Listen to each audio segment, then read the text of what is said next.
when do you take a case to court? What are the criteria of when you would recommend to take the case to court?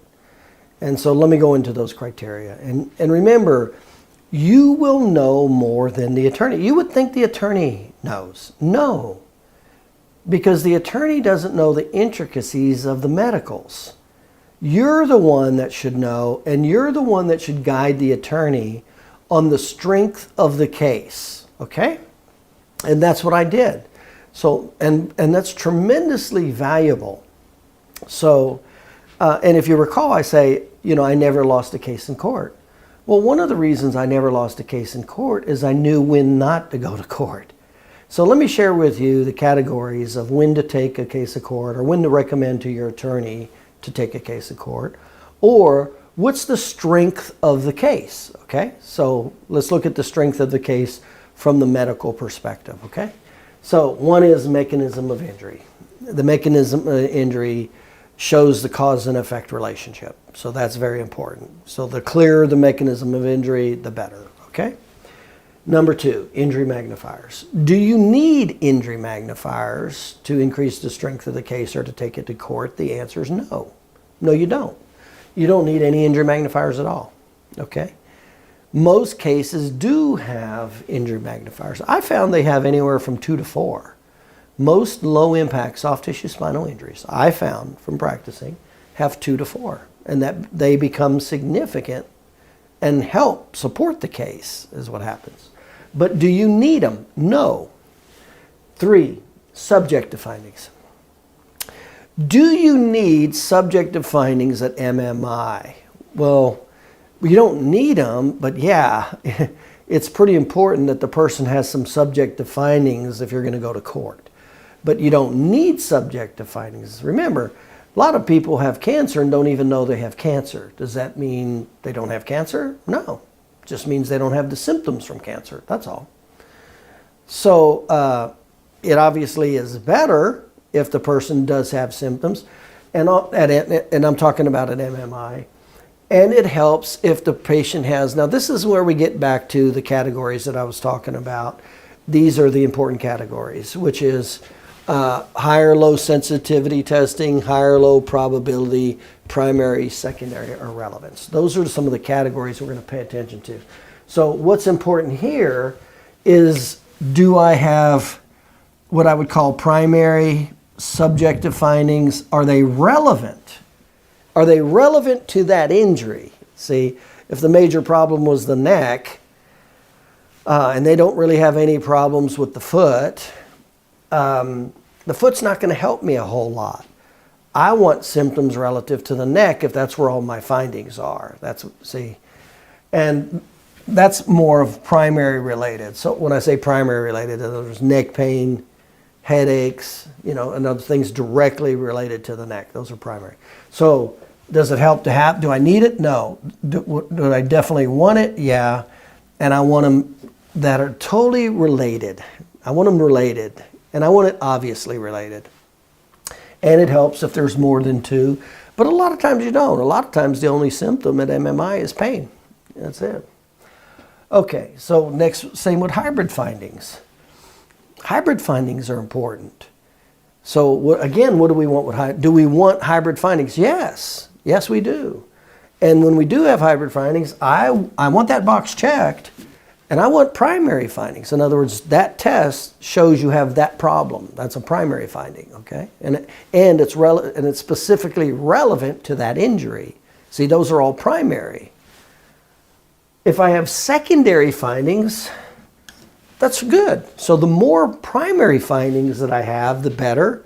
And the more secondary findings I have, the better, okay? But if I just have one primary finding in the hybrid category, I'm okay with that. I've got it checked. As long as it's primary. In other words, it specifically is positive for that specific anatomy, that was injured and that specific mechanism of injury. See? In other words, it's a clear linear thought process, because this is how it's got to come across to a jury. Okay, so I'd like more.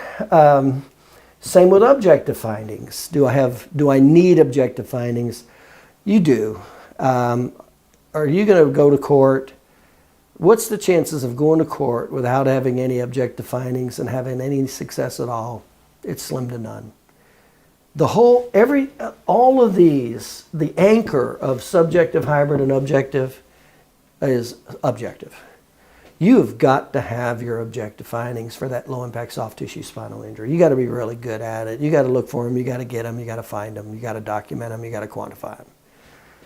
Now, obviously, and we talk about this, that we have what are called 14 potential. There's all kinds of, findings you could have, but what are the ones that have higher probability? Well, there's 14 high probable objective findings. 7 are primary, 7 are secondary. So we definitely want this category checked, and we definitely at least want one primary finding. Now, it helps if you have a secondary finding. As an example here, if you had altered intersegmental motion plus altered cervical spinal rotation. Those are 2 primary. They're specific to that mechanism of injury and that anatomy. And it helps if you have secondary, such as abnormal physiological line of stress or cervical lordosis. See, now it really helps your case if you have 2 primary and 1 or 2 secondary, plus you have a primary or a secondary in the hybrid and a primary in the subjective, and maybe one or two injury magnifiers, and you got your mechanism of injury. See, this is how. But what's the very first thing that you want? You want all of these boxes checked. That's the first thing you want to go, do I want to go to court with this? Because if I don't have all of these boxes checked, at least in one category, then chances are it's not going to be a good case to take to court or to ask for a policy limit award. So let's see. So the next, after objective, you got complicating factors. Is that important on whether or not you go to court? No. See, so all of these do not carry the same amount of weight. Would I like to have complicating factors? Yes. Do I need it? No. If I do have complicating factors, again, would I like to have primary, at least one or more primary? Yeah, at least one. What would be another complicating factor here? If you had 2, that'd be good. If you had secondary that weren't as relevant. Okay, so complicating factors. So not as important of a category, though, as objective. I could totally do without that. That wouldn't have as much of an impact at all on the case. See? Next is impairment. Well, how important is impairment? Well, that's huge. That's, again, huge. You talk about objective and impairment, that's huge. So you gotta know how to give the impairment ratings from the diagnostics that you did in the objective category. You've just got to be a black belt in impairment ratings for those 7 categories. Now, that's impairment, because remember, the 1-2 punch of personal injury was there impairment, or it just doesn't carry the value? Remember, if there's no impairment, because remember, there's 4 potential injury awards: medicals, impairment, pain and suffering, and prognosis. So if there's no impairment, you've removed one of the 4 injury awards, and if you removed impairment, you automatically removed prognosis and need for future care. So that's not going to be something that you're going to want to go to court with. Which now comes to the last category, which is ADLs. Remember, everything is about how did that injury cause pain or restrictions with activities of daily living. And remember, some activities of daily living are more important than others. As an example, working is very important for somebody that's the breadwinner of a family. Not as important if they're a homemaker and they're not the breadwinner, see? Now that becomes secondary, not primary. If they're not needed for all the core purchases of the family, mortgage, food, utilities, see? Now it becomes secondary, see? But basically you're talking about work, sleep, bathing, showering, getting dressed, clothing, Those are the big ones with the ADLs. So is that important to take do you need it to take a case to court? Well, you don't need it, but you don't want to go to court without ADL restrictions. I mean, you just don't want to do it. It's not going to be much of a case. So again, when we do ADLs, what do we want to pay attention? We not only want this box checked, what do we want? We want primary ADL. ADLs, what's most specific to that person? Let's say that person, makes a living surfing. And that particular injury, they can't surf anymore. Well, that's a huge deal to that person and that injury. Well, let's say the person just casually surfed, once or twice or 3 times a year on the side. And now they can't. No big deal. See, that's what I mean when I say primary versus secondary. What's the relevance of it in the big picture of things? So we not only want ADLs, we want primary, we want, in other words, things that are really important to that person: work, sleep, bathing, showering, getting dressed. Those are the big ones. And then it's good if you have more than one, if they have pain restrictions in more than one. And remember, if they totally can't do a maneuver, that's more valuable than if they can do the maneuver but they have pain and restrictions. See, those are 2 different values. That's loss of enjoyment of lifetime activities versus duties under duress. So whether you can do it or not becomes more valuable. Whether it's primary or secondary becomes more valuable if it's primary versus secondary. An example is mowing the lawn versus not being able to sleep. Well, not being able to sleep is primary. Mowing the lawn's not, see, for the average person. That would be secondary, okay? Unless they did it for a living. Now mowing the lawn just became primary, see? That's how you got to think of these things. So not only do we want the ADLs that have restrictions that totally eliminate the ADL where they can't do, but they have pain and discomfort with the ADLs, and we want primary ADLs relative to them. We'd like more primary ADLs, and we'd like secondary, and the more secondary, the better also. That's what creates the case, the value of the case. But as a bare minimum, I want mechanism of injury: subjective, hybrid, objective, impairment, ADLs. So we're talking about 1, 2, 3, 4, 5. You're kind of talking about 6 categories.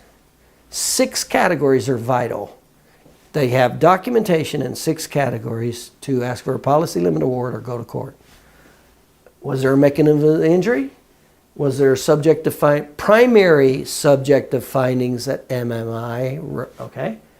Primary hybrid, was there at least one primary finding at hybrid? At least one primary objective finding that gave you the impairment, and at least one primary ADL. So you see, that would be the absolute bare minimum of evidence documentation you'd want to go to court. This is a minimum. So when I had the case that did not have this as a minimum, in other words, I showed the attorney this. This is what determines the value of the case. This is what's going to go into your narrative report, a deposition, or court. Okay? And this is how I educated him to make the decision, but he didn't know how to make the decision because he's not the doctor. So I put this together, explained it to him, and showed him if I had these. So as a bare minimum, I'd have these 6 categories checked in primary. It'd be nicer if I had 1 or 2 primaries and even a secondary in those 6 categories. And it'd be nicer if I also had injury magnifiers and complicating factors, primary and secondary. You see, that's what I'm looking for. That's what's going to determine the value of the case. How much you ask for, and by the way, how much you ask for, that's a total different formula, because the formula for medicals is specific. There's formulas for getting medicals. There's formulas for pain and for impairment. There's formulas for pain and suffering, and then there's money conversion formulas for prognosis and need for future care. So you got to know those. I mean, the last attorney that I just hired me as an expert witness, he asked me, what should I ask for this case? He didn't know. See, so I had to explain all this to him. I said, you've got this. I told him, I go, you got a great case. He goes, why is it? I had to explain. You got all of these categories, and you got primary and secondary, and you have multiple primary and secondary in some of these categories. This is why you have a good case. I wouldn't settle with anything less than a policy limit award. If not, take them to court and go get it. So that's what does it. And you need to be able to explain that to the attorney. And of course, we know the four. And then I had to explain to him, okay, so that's what gave it the case. And then you go, okay, how much you ask for? You go, well, we know how to convert money for medicals, pain and suffering, impairment, and the prognosis and need for future care. So we know how to convert that. So this is the documentation. Add that to how to convert the 4 potential injury awards. That's what gives you whether you have a good case or not, or you shouldn't even be going to court. You should just settle. And in a lot of cases, the attorney should just settle. And there's nothing wrong with you telling the attorney to just settle. Matter of fact, that's not going to hurt your referral relationship. That's going to increase it it's not going to increase it if you just tell them, you need to settle and you don't educate them. You better take them through educational sales like what we're doing here and go, well, these are the categories that determine the quality of the case, whether we have primary and secondary and how many of each of these categories and whether you do or don't have them relative to that case. See, now you just created tremendous value, and that's the attorney who wants you because he knows you won't make him look like a fool and waste time or money either. But he also knows you're the one that's going to get him to the promised land and stop all the lack of lowball offer type situations. See, that I can't impress upon you enough. That is what needs to be delivered. That is the message they have to have, that you know how to put the whole case together to take them to a policy limit award. You know what causes and know how to stop high lowball offers. And you have the logic in between, but you also have the discernment. You know whether or not you have a case or not. And so just flat out explain, you do or don't have that in each of these categories. That's what gets you referrals. They've got nowhere else to go. The chiropractor that knows how to explain that is the chiropractor that gets all their business.